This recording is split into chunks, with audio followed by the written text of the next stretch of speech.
पूछताछ होनी चाहिए। अगर ईडी पूछताछ, उनका संवैधानिक अधिकार है। क्या लोकतंत्र के अंदर प्रदर्शन करना किसी पार्टी का संवैधानिक अधिकार नहीं है? लेकिन क्यों हो रहा है प्रदर्शन? देखिए, ईडी ने पूछताछ के लिए बुलाया है। मोनिका जी, आप बात को जो सच है क्या वो जनता के सामने नहीं आना चाहिए? मेरी प्रार्थना है, दो स्टेट के मुख्यमंत्री, हमारे एमपी, हमारे एमएलए, क्या इनको आतंकवादी नजर आते हैं? शांतिपूर्ण प्रोटेस्ट कर रहे थे तो भाजपा को उनको कुचलने की, बंदी बनाने की जरूरत क्या थी? अरे भाई, शांति से राहुल गांधी जी सुबह से लेकर शाम तक ईडी के सवालों के जवाब दे रहे हैं। आप भी धैर्य रखे, उनको सवालों के जवाब दे रहे हैं। हमारे शांति से सवालों के जवाब दीजिए ना, इस तरह की भीड़ को लाना सड़क पर आखिरी क्या है? आखिरी बात मोनिका जी जल्दी सुन लीजिए। अभी ना किसी ने हिंदू मुस्लिम की बात की, और भाजपा के प्रवक्ता जी जो रट के आते हैं कि भाई जो भी बात करनी है, नहीं है क्या? विश्लेषक साहब ने सबसे पहले बोला और इंटरनेशनल लोग जो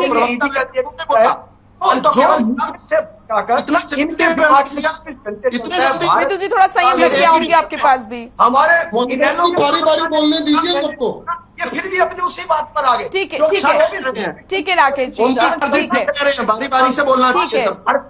ठीक है, ये ध्यान संयम रखिए, आपके पास आऊंगी। और आखिरी जवाब और ले लीजिए मोनिका जी, जल्दी से सभी से सवाल एजेएल और नेशनल हेराल्ड की बातें कर लेना।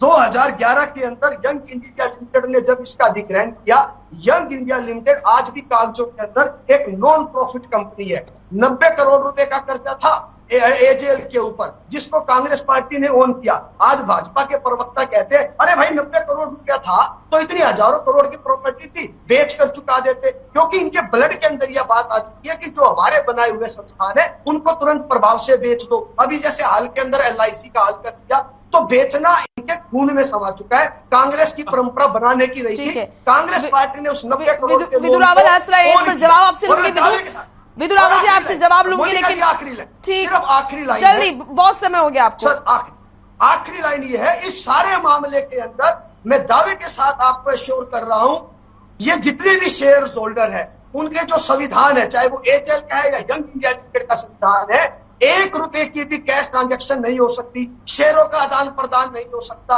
ये कोई ऐसा नहीं है कि भाई कैश ट्रांजैक्शन होगी, ईडी उसको पकड़ लेगी। सारे कागज डॉक्यूमेंट्स के साथ न्यायालय में विचाराधीन है। और ये कोई नीरव मोदी और आपके भगाए, तो फिर तो डरने की बात है ही नहीं ना, फिर तो जाना चाहिए, पूछताछ जो हो रही है जवाब दें।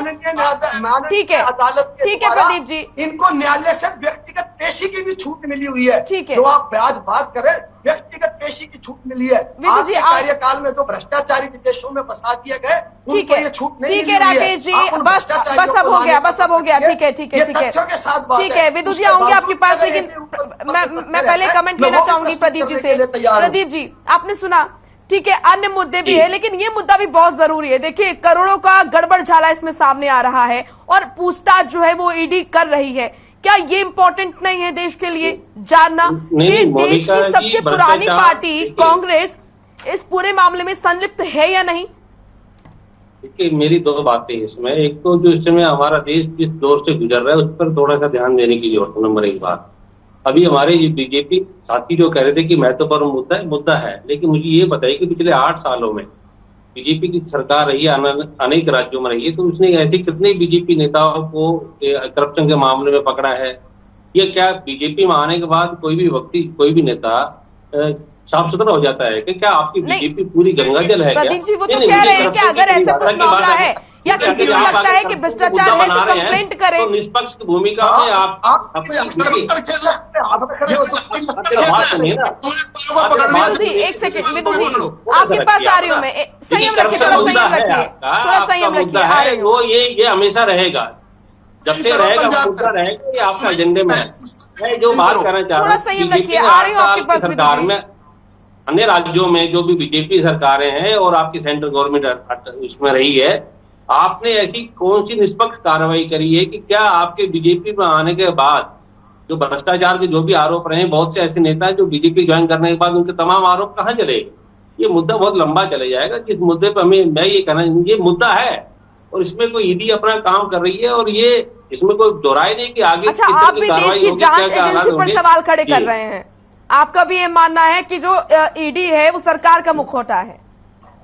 नहीं, ईडी में जो कांग्रेस की सरकार थी उस समय ईडी और सीबीआई का मुखौटा थी। इनका ये है, लेकिन अगर कोई बात साफ है प्रदीप जी, तो उसको डरने की क्या जरूरत है? नहीं, डरने वाली कोई बात ही नहीं। देखिए, इसमें जो मैं ये कहना चाह रहा हूँ कि आज जो जिस तरीके से राहुल गांधी तक ये आज ईडी ने उनको बुलाया है, पिछले 8 साल में पहली बार वो प्रेजेंट हुए हैं, और जिस तरीके से उसमें उनको डरना नहीं चाहिए था, इसमें कोई बड़ी बात नहीं है। और आगे आगे सोनिया गांधी जी तक भी ये बात आएगी और ये पूरा मामला कई लंबे समय तक चलेगा। मैं जिस तरह से आपकी तरफ ध्यान देना चाह रहा हूँ, जो मेरा देश, हमारा देश जिस हालात से गुजरा है, उस पर भी लगातार ध्यान देने की जरूरत है हमारी दोनों पार्टियों को। विशेष तौर से दोनों बहुत ही जिम्मेदार पार्टी है, और जिस पूरे वर्ल्ड जो जिस तरीके से हमें देख रहा है, वो कम से कम मेरा व्यक्तिगत मामला, देखिए ये विषय पर चर्चा कर रहे हैं, ये तो है ही। इसके साथ साथ एक थोड़ा सा जिस तरह से हम आपस में जो मैसेज दे रहे हैं, ये अपना काम उसमें चलता रहेगा। और जिस तरीके से हमारे पास जो तमाम अपनी पैरवी कर रहे हैं अलग अलग पार्टी के प्रवक्ता, वो तो अपने करते रहे। लेकिन ऐसे मैं जो जिस तरीके से एक भारतीय नागरिक होने के नाते मैं अपनी बात कहना चाह रहा हूँ कि तमाम ऐसे इशू है जिस पर एक आम भारतीय का दर्द भी छुपा हुआ है।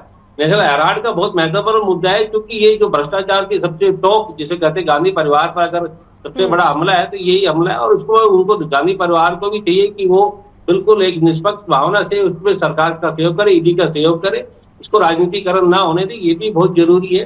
लेकिन उसके साथ साथ ये भी देखना चाहिए कि जिस समय देश के हालात बने हुए, क्या वास्तव में दोनों पार्टियां अपनी जिम्मेदारी को महत्वपूर्ण सवाल है। इसके हालात में गलत क्या है, क्या गलत हो रहा है? देखिए, नहीं गलत, देखिए गलत और सही का आप देखिए, मैं इसकी बात नहीं कह रहा। अरे क्या गलत हो रहा है ये तो बताइए ना।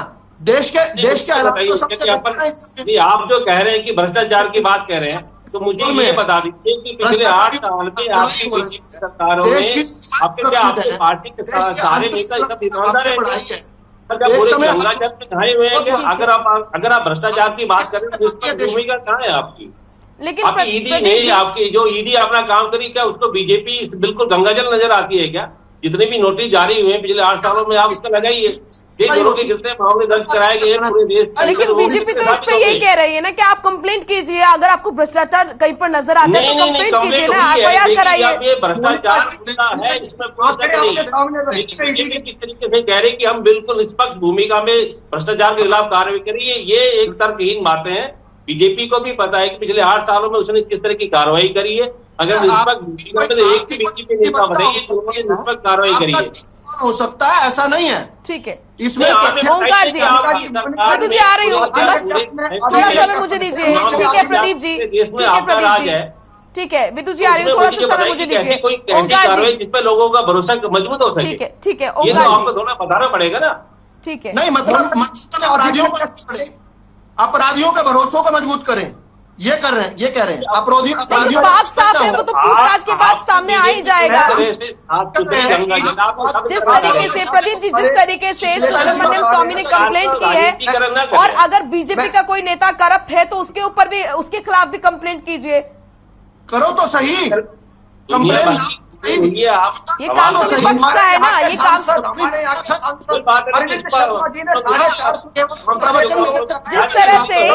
जिस तरह से इस मामले में, विदु जी एक सेकेंड, जिस तरीके से राकेश जी एक सेकेंड, जिस तरीके से कांग्रेस इस मुद्दे पर सड़क पर आई है, देश के कई मुद्दे ऐसे हैं, क्या आपने देखा कि इस तरीके से कांग्रेस सड़क पर आई हो? देश के अन्य मुद्दे जो आप जरूरी समझते हैं देश के लिए, क्या उन मुद्दों पर कांग्रेस इस तरीके से सड़क पर आई है जिस तरीके से इस मुद्दे पर आई है? उन तमाम मुद्दों पर भी आना चाहिए ना।